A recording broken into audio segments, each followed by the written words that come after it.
নমস্কার। সকলে খুব ভালো আছো? আমিও খুব ভালো আছি।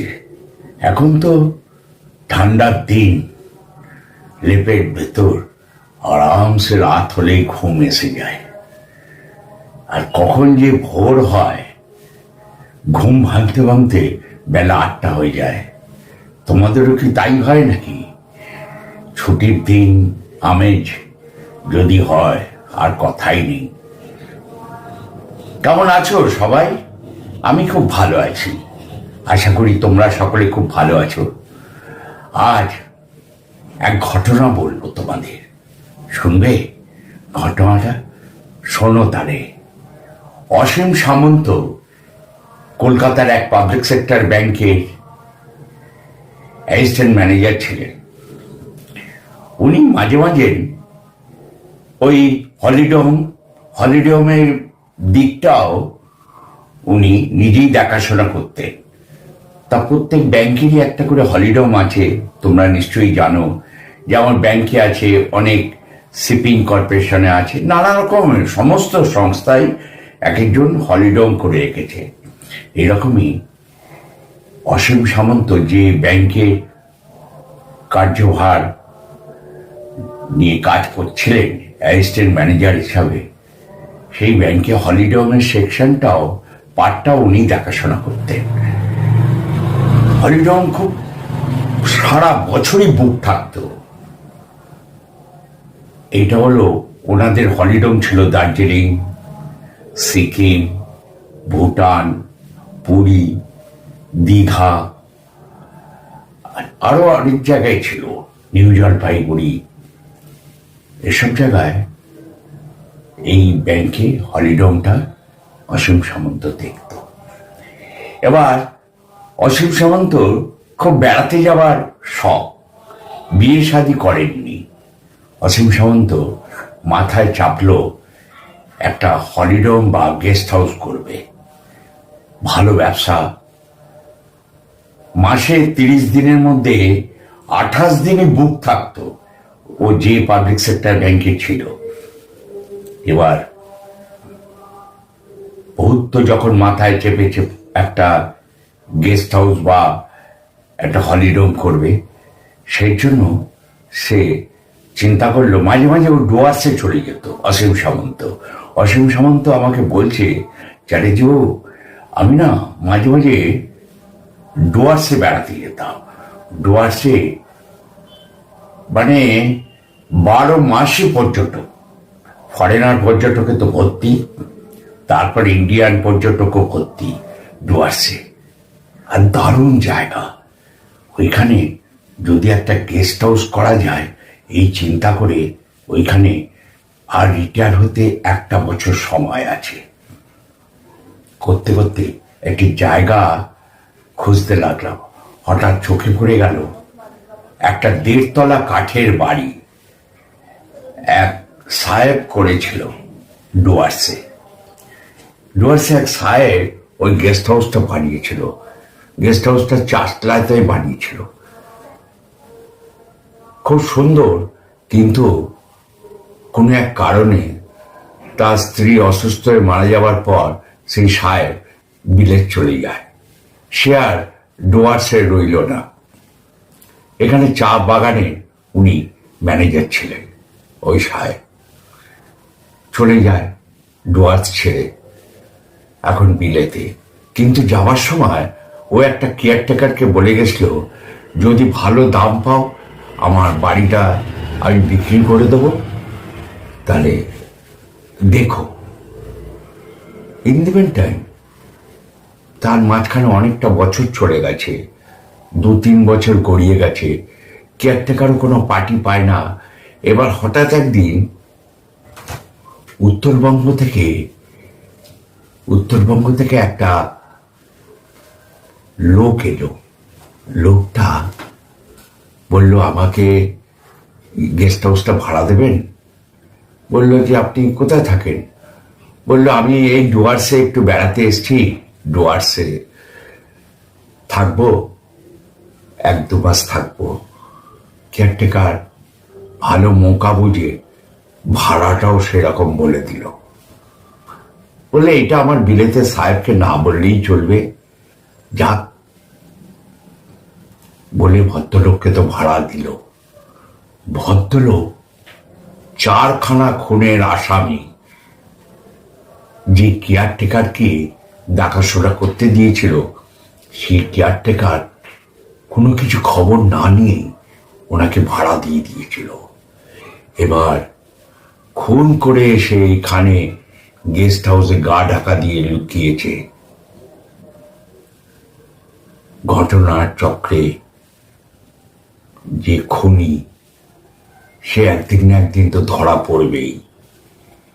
যাদের খুন করেছে তাদেরই দলের লোক জানতে পারে ডুয়ার্সের এক জঙ্গলের ভেতর একটা গেস্ট হাউস আছে, সেই গেস্ট হাউসে ইনি এখন আছে।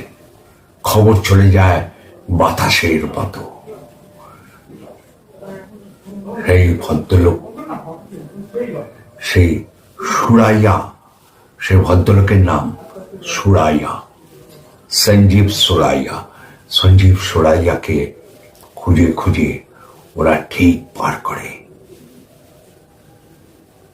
সুরাইয়াজি ওই যখন ওইখানে ভাড়া নিয়েছিল তখন ওইখানে গেস্ট হাউসে একটা ইজি চেয়ার কিনেছিল। সে মাঝে মাঝে না ইজি চেয়ারটায় বসতো হেলান দিয়ে। ইজি চেয়ারটা ছিল ঠিক বারান্দার ব্যালকনির ঠিক একটা দেওয়ালের ধার দিয়ে রাখা ছিল। সঞ্জীব সুরাইয়া একটা ইজি চেয়ার কিনেছিল। সঞ্জীব সুরাইয়ার বয়স এই 40-45 হবে, বেশি বয়স নয়। বেশ স্ট্রিপ ফিগার, সুন্দর দেখতে। কে বলবে এত সুন্দর চেহারা? এই ভদ্রলোক একজন খুনের আসামি। একটা নয়, দুটো নয়, 4-4টে খুন করেছে। ইনি হচ্ছেন সুপারি কিলার। এবার যাদের দলের লোককে মেরেছে তারা তো খবর পেয়ে গেছে সঞ্জীব সুরাইয়া কোথায় থাকে সেই অ্যাড্রেসে। খুঁজতে খুঁজতে এই গেস্ট হাউসে একদিন রাত, তখন ঠিক 10টা বাজে, সঞ্জীব সুরাইয়া খেয়ে দিয়ে ওই ব্যালকনিতে ইজি চেয়ারটায় বসে, নাইট ল্যাম্পের মতো একটা বাল্ব চলছে, একটু হেলান দিয়ে চোখটা বুঝেছে, গায়ে একটা শাল জড়িয়ে। হঠাৎ ধূপধাপ আওয়াজ। সঞ্জীব সুরাইয়া উঠে এবং তাকিয়ে দেখে কাউকে দেখতে পায় না। মানে পেছন দিক দিয়ে উঠে লবিতে নিচ থেকে দোতলায় উঠে এসছে লোকে, গাছ দিয়ে পাইপ দিয়ে 4 থেকে 5 জন লোক, মুখটা কালো কাপড় দিয়ে ঢাকা। এসে সঞ্জীব সুরাইয়াকে গলার নলিটা কেটে দিল পেছন থেকে। কেটে দিয়ে পিঠের ওপর গোটা কতক ছুরি, বুকের মধ্যে গোটা কতক ছুরি, আর মুখের মধ্যে একজন হাত চেপে রইল যাতে চিৎকার করতে না পারে। নিঃশব্দে ওকে খুন করে একটা চাদরের মধ্যে যে শালটা গায়ে দিয়েছিল সেই শালটার মধ্যে পেঁচিয়ে তোলা করে বেঁধে নিয়ে ওই ইজি চেয়ারের ওই কোণটা দিয়ে ফেলে দিল। একদম একটা ইজি চেয়ারের পাশ দিয়ে একটা ছোট্ট একটা প্যাসেজ আছে, স্টোর রুম। স্টোর রুমটা মানে নিচে ডাউনে যাওয়ার সিঁড়ি আছে, সেখান দিয়ে সেইখানে ফেলতে সুরাইয়ার দেহটা গড়াতে গড়াতে নিচে চলে যায়। এরপর খোঁজ সঞ্জীব সুরাইয়াকে আর খুঁজে পাওয়া যায় না। যে কেয়ারটেকার মাঝখানে 2 দিন 3 দিন খোঁজ দিতে এসছে, খোঁজ আর পায় না।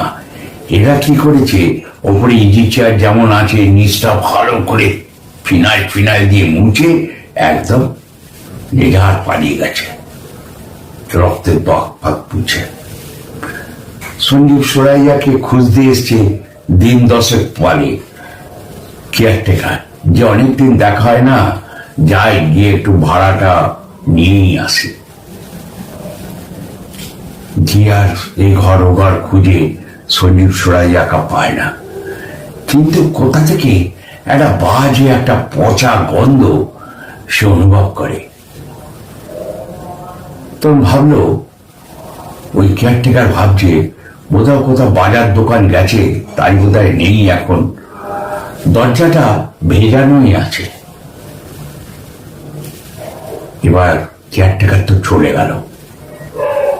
করতে করতে প্রায় আরো দিন 15 কেটে গেল।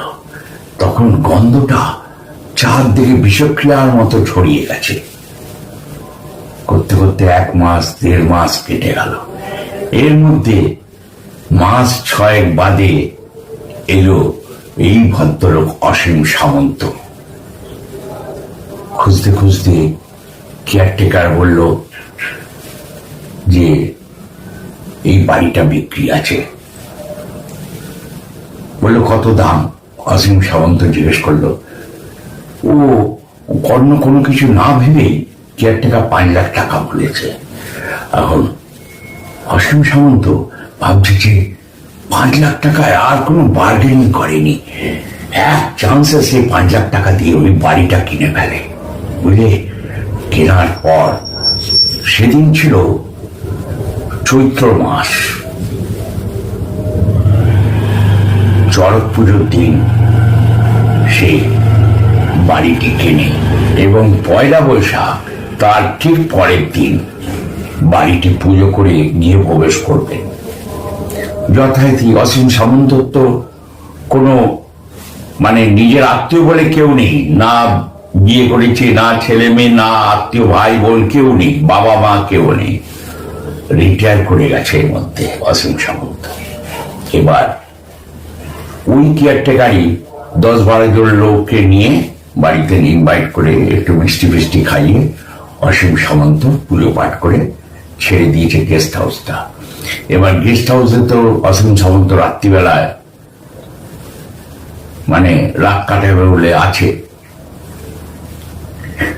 1 বৈশাখ 2014 কথা বলছি। অসীম সামন্ত ইজি চেয়ারে বসে আছে, কিছুতেই ইজি চেয়ারে বসতে দিচ্ছে না, কে যেন ধাক্কা দিয়ে তুলে ফেলে দিচ্ছে। অসীম সামন্ত একবার ভাবলো বোধহয় ভাম ঠাম হবে, বেড়াল ফেরাল হবে, উঠে তড়িঘড়ি করে এদিক ওদিক দেখলো ওই লবিতে তো একটা নাইট ল্যাম্পের মতো সাদা ল্যাম্প জ্বলছে। ওই আলোতে যতটা দেখা যায় রাত্রিবেলা, তখন 7টা 7:30 বাজে সন্ধ্যেবেলা, আর ডুয়ার্সের জঙ্গলে এমনি অন্ধকার নেমে আসে ছট করে। সবাই তো চলে গেছে। অসীম সামন্ত এই জি চেয়ারটা যতবারই বসতে যাচ্ছে মনে হচ্ছে কেউ ফেলে দিচ্ছে। তারপর ইজি চেয়ারটা ছিল ওই দেওয়াল ধার দিয়ে ঠেলান দিয়ে করা ছিল। খানিক্ষণ পর দেখছে ইজি চেয়ারটা ওইখানে নেই। কোথায় গেল? খুঁজতে খুঁজতে দেখে ইজি চেয়ারটা বেডরুমে বিছনার কাছে কে নিয়ে এসে রেখে দিয়েছে। ভাবছি যে এত রাত্রে কে রাখলো ইজি চেয়ারটা।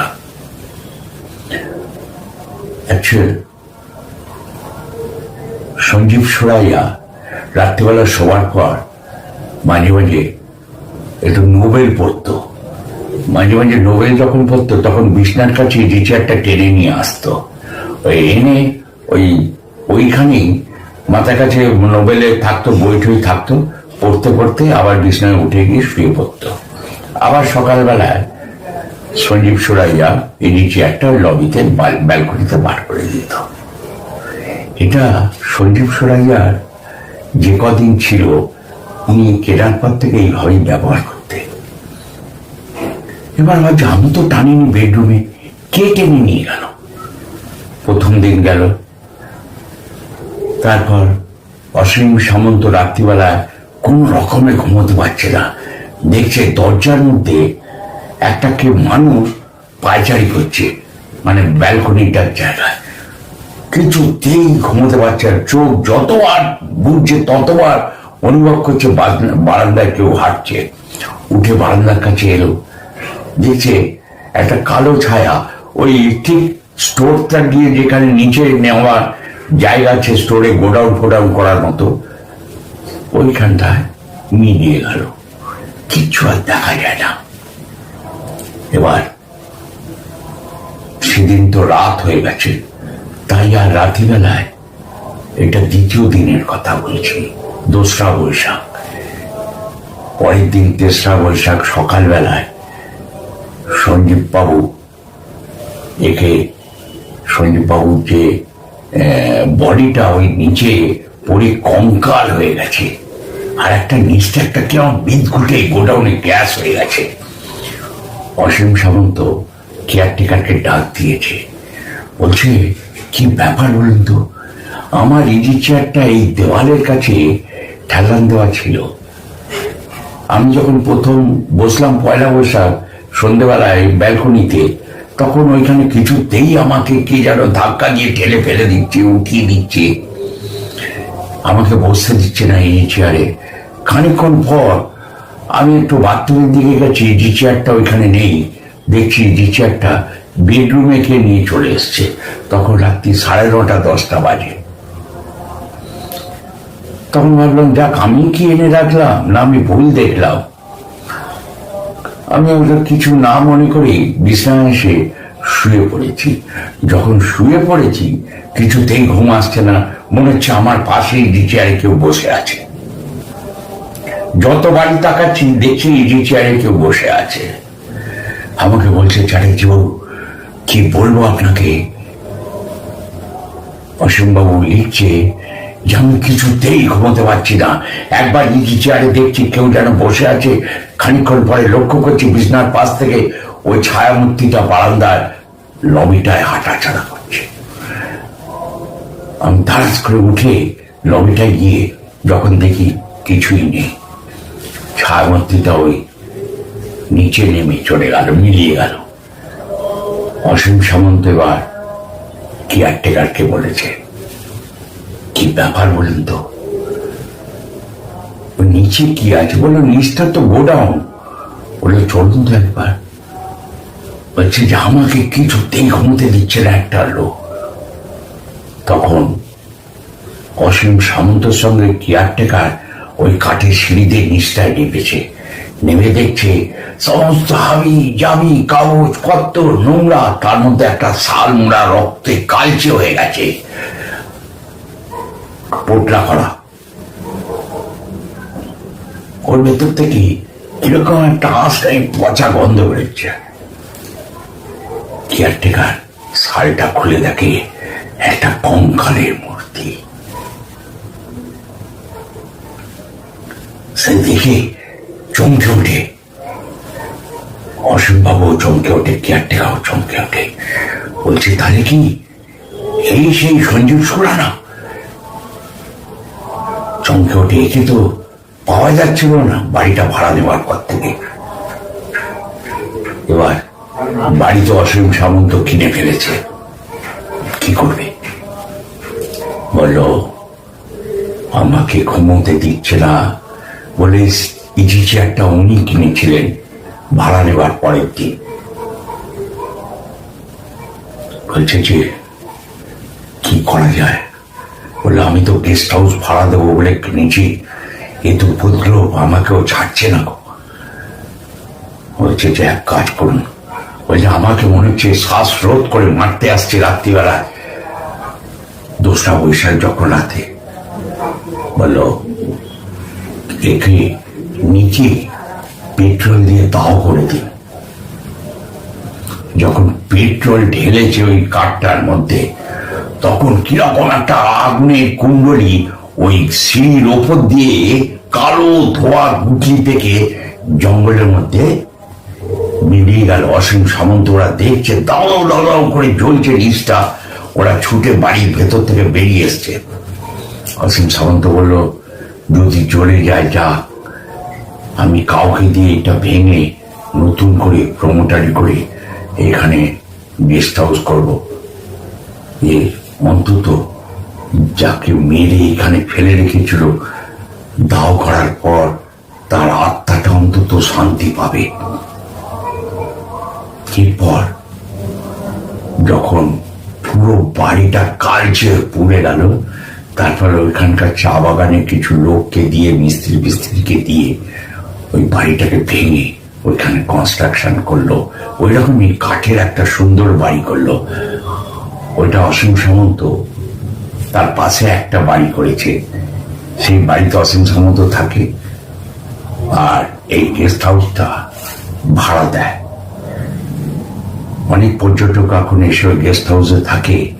অসীম সামন্ত লিখেছে কেনার পর ওনাকে দুরাত্রি মৃত্যুর মুখ থেকে ফিরে আসতে হয়েছিল। এই মানুষটা এখানে এসে আশ্রয় নিয়েছিল। পরে জানা গেছিল যে এখানে ভাড়া নিয়েছিল সে সঞ্জীব সুরায়া নামে এক ব্যক্তি, 4খানা খুনের আসামি। এই ঘটনাটা চ্যাটার্জিও আপনাকে বললাম, পারলে বন্ধু বান্ধবের মধ্যে শেয়ার করবেন। কেমন লাগলো আপনাদের ঘটনাটা? যদি ভালো লাগে তাহলে লাইক করতে ভুলবেন না, অতি অবশ্যই শেয়ার করবেন। যারা সাবস্ক্রাইব করেননি অতি অবশ্যই সাবস্ক্রাইব করবেন চ্যানেলটাকে। আপনার সাবস্ক্রাইবই আমার একটা উপহার, একটা পাওনা। তবে তো আমি পরবর্তী দিন আবার কোনো ঘটনা বলবার জন্য এগিয়ে আসবো মনের স্পিরিট নিয়ে। সবাই ভালো থাকবেন, সুস্থ থাকবেন। নমস্কার।